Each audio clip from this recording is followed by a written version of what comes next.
gelsin doydum ben onsuz bak bu cahana.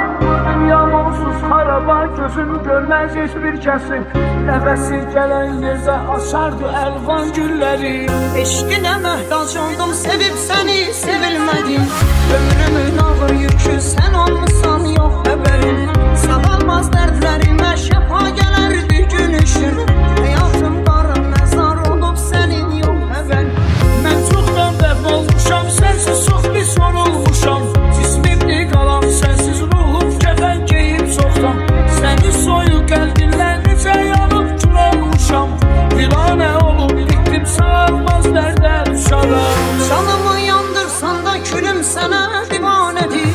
Dağılmış köçəm sənsiz, qəlbim sənsiz döyünmür ki.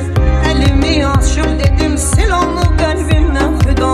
Sən mənim həyatımı sənzərdən fitnətmisən. Bacaram bilmirək, nə sən ilə nə də sənsiz. Olmasan da yanımda, eşqin axır damarımda.